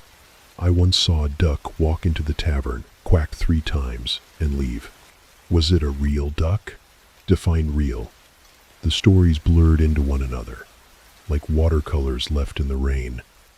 Impossible to separate truth from jest, or memory from invention. And that was the point. Stories weren't for record-keeping. They were for warmth, for distraction, for stretching a single evening into something that felt longer, fuller, and less ordinary. Eventually, the yawns came in waves. Boots scraped the floor. Cloaks were pulled tight. One by one, the villagers stood, nodded good nights, and slipped back into the night. Only the fire remained awake, low and glowing, whispering to the last embers about goats and ghosts and the strange things people believe when the stars are out and the stew's been shared. Tomorrow, there would be fences to mend, cows to milk, pies to burn. But tonight, there had been dragons and square eggs, and the memory of laughter echoing in the smoke. Night fell slowly, as if it too was reluctant to lie down in this particular village. The last embers of daylight slipped behind the hills, and one by one, candles were snuffed out, shutters creaked closed, and people climbed into beds that could generously be described as wooden excuses for comfort. Inside the cottages, the world narrowed. The clatter and chatter of day faded into the soft rustle of blankets stuffed with straw, the occasional clink of a chamber pot lid, and the heavy sighs of bodies surrendering to sleep, or trying to. It was not a peaceful process. Snoring began almost immediately. Not a soft, dignified snore, but a full-throated, furniture-rattling declaration of unconsciousness. The sort of sound that suggested the sleeper was in a wrestling match with his own throat and winning decisively. It started in the blacksmith's hut. Always him. And then, as if in reply, another snore erupted from 3 doors down, slightly higher in pitch, like a duet no one had asked for. A dog whimpered in its sleep. A baby coughed once, and then decided against waking. The wind tapped a loose shutter. Somewhere, someone muttered, "Turn over, you old donkey," and received a grunt in response, followed by a loud, wet-sounding fart. That, too, was the nightly symphony. Flatulence had no shame in this village. It was considered a sign of health, vigor, and occasionally, victory. The baker's wife had once claimed her husband farted so loudly, it scared the rats out of the grain store. Whether this was true or not, the rats were gone, and the baker was proud. Tonight, the gas was especially sociable. A rhythmic series echoed from the tailor's cottage, followed by laughter. He and his wife made a game of guessing what animal each one sounded like. "That was definitely a goose," she whispered. In another hut, 2 teenage boys lay on opposite ends of a lumpy mattress, giggling like fools. "Did you hear that?" "No." "That was you." "Was not." Felt the draft. They dissolved into giggles again, muffling the sound with pillows that had once been sacks of grain. And through it all, the fleas partied. They were the true insomniacs of the village, tiny tyrants of the mattress realm. As soon as human skin made contact with straw, the fleas leapt into action like it was opening night at the theater. Bites were delivered with precision. Itches bloomed like unwanted flowers. People scratched in their sleep. Some moaned softly. One woman, half awake, slapped her leg and whispered, "Got you, you little demon," before rolling over triumphantly. The apothecary claimed to have a flea-repelling salve made of garlic, mint, and hopeless optimism. It worked for exactly 1 night. Then the fleas came back with reinforcements. Dreams stirred, strange and slippery. The blacksmith dreamt of a dancing cow that judged him harshly. A young girl imagined her chicken could talk and accused her of theft. The reeve, noble even in slumber, muttered official-sounding things about fences and cabbage law. He would deny it all come morning. In the manor house, the steward snored so rhythmically it was mistaken for drumming. The housemaid dreamt of a feast where all the spoons had legs and ran away just before the soup was served. In one cottage, a widow dreamed of her husband. Not how he was, but how she wished he had been. He didn't snore in the dream. He smelled of rosemary and knew how to dance. Down in the common house, the last fire sputtered in the hearth. One man sat upright in his sleep, eyes fluttering, muttering about taxes and trousers. His bunkmate nudged him flat again. Even the animals had joined the chorus. A pig snorted in its pen, chasing something in its sleep. Perhaps a runaway apple, perhaps a grudge. The goats murmured softly, and one sneezed with such force it scared the other into tipping over a bucket. The night deepened. The stars blinked, distant and unimpressed. The moon crept across the sky, peering through thin windows, lighting up crooked noses and open mouths, tattered quilts and dangling feet. Outside, the wind sang its own lullaby through the trees. A barn door creaked. A frog chirped once, decided against it, and went back to doing nothing. And in the village, sleep held most in its arms. Not tenderly, not gently, but effectively. Despite the snores and farts, The scratching and muttering, the dreams and itches, the people slept. Because this was life. Loud, itchy, slightly embarrassing. And tomorrow would come soon. With roosters, burnt porridge, and someone pretending they hadn't talked in their sleep about marrying a goat. But for now, the village breathed, huffed, snored, and shuffled under the patchy quilt of night. And in the darkness, a single flea paused, wiped its tiny face, and got back to work. The fire had gone out in most homes now. Just a thin ribbon of smoke trailed from a few chimneys, curling up into the star-choked sky like a final sigh. The village had quieted, not silenced, never that, but hushed, as if the earth itself had pulled up a woolen blanket and settled in. But there was always one last task. Tomlin pulled on his boots by feel, not sight. They were still damp from the stream, and one had a bit of straw lodged inside, but he didn't complain. He was used to it. He lifted the lantern with a grunt, its light dim but warm, and stepped out into the cool breath of night. His wife mumbled something from the bed. Probably, "Don't forget the latch," or maybe just turnip soup. But he nodded anyway. Out in the yard, the ground was soft and forgiving, still holding the day's warmth in its belly. He made his way past the lean-to, past the rain barrel, past the patch of stubborn weeds that had resisted 3 seasons of insults. The barn loomed ahead, more shadow than structure now, its roof sagging slightly like an old man bowing to the moon. He pushed the door open with a creak that felt louder than it should have, as if the wood were complaining about being disturbed so late. Inside, the barn was alive in the way nighttime barns always are. A soft rustle here, a gentle snort there, straw shifting like it had secrets. The smell hit him, familiar and oddly comforting. A mixture of hay, manure, damp wood, and the unexplainable scent that only animals seem to make.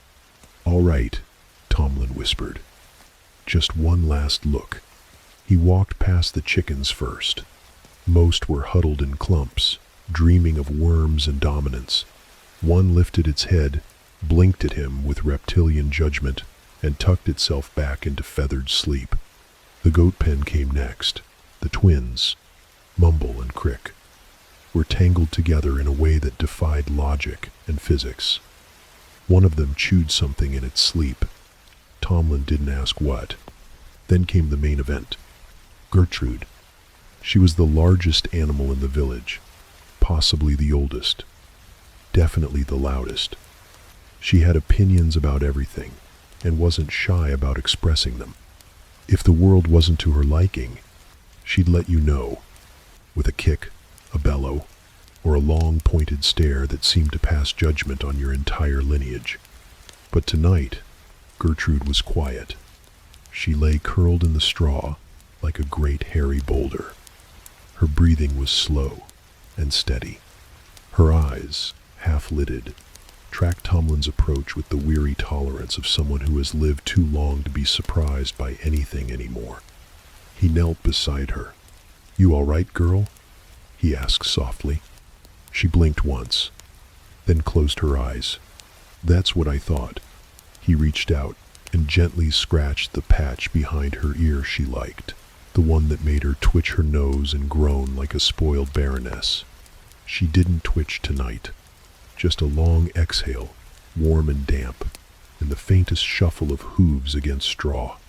Tomlin stayed there for a while, not doing anything, not thinking about anything either, just breathing with her, listening to the creaks of the barn, feeling the weight of the day loosen its grip. In the loft above, a mouse rustled. Probably the same one that had been stealing from the grain sack all week. Tomlin didn't care tonight. Let it have its crumbs. He stood, bones creaking louder than the barn door. "Good night, Gertrude," he whispered. She didn't reply. Outside, the stars were still watching. Thousands of them, scattered across the sky like forgotten seeds. Some bright, some faint, all ancient. He paused and looked up, just for a second. No prayers, no thoughts, just a glance, just enough to feel small in the right way. Back inside, the village was deep in its dreams. The baker rolled over and muttered about burnt crusts. The priest mumbled an unfinished sermon. A child somewhere whispered dragon, then snored like one. Even the dogs were still, their tails twitching at memories of rabbits that had gotten away. Tomlin slipped back into the house, careful not to let the door squeal. He set the lantern down, pulled off his boots, slid beneath the blanket beside his wife, who reached out without waking and placed a hand on his chest like she was counting the beats. Outside, the barn stood watch. Inside, Gertrude sighed, rolled once, and finally settled. And above it all, the stars blinked slow and silent, keeping secrets only the night could understand.